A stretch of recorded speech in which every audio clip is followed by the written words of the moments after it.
Usap-usapan ngayon sa social media, kung may pinagdaraanan ba ang soon-to-be married na sina Bea Alonzo at Dominic Roque.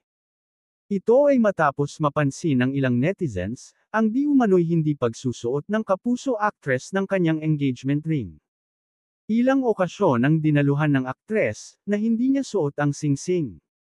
Mayroon ring nakapansin na tila hindi na rin nagpo-post sina Bea at Dominic ng kanilang mga pictures together. Say ng isang netizen, "I smell something." Dati pala comment si Bea Alonzo sa mga post niya, even likes react.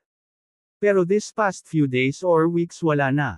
Same with Bea's IG. "Sana okay lang kayo," say naman ng isa.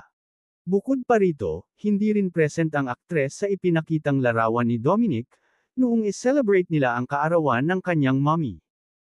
Kaya naman kanya-kanyang hinuha ang mga netizens kung maayos pa ba ang pagsasama nina Bea Alonzo at Dominic Roque. "Bakit kinakabahan ako?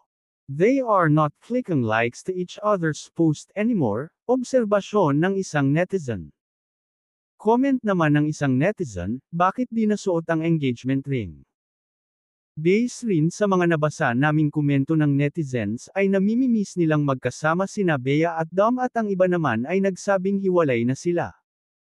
Lalo na sa pinost na larawan ng binata, na nakaupo siya sa dalampasigan at malayo ang tingin, at higit sa lahat ay naka-off ang comment section, kaya kaduda-duda talaga ang nagaganap kina Dominic at Bea.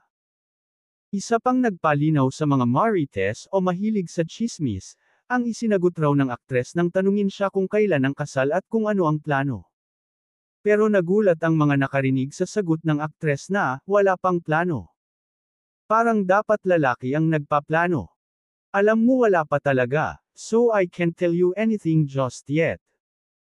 Nabanggit pa na maraming trabaho pa si Bea na kailangan niyang tapusin ngayong 2024, kaya nasabi niyang wala pang plano at marahil si Dominic ay gusto na talaga, pero dahil hindi pa handa ang fiancé niya, kaya siguro nagtampo ang dating aktor.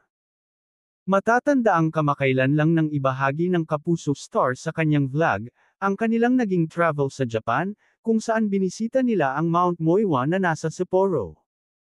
Sa katunayan, naglagay rin sina Bea at Dominic ng pangalan sa Love Padlock, at ikinandado ito sa railing ng Bell of Happiness para sa long-lasting relationship.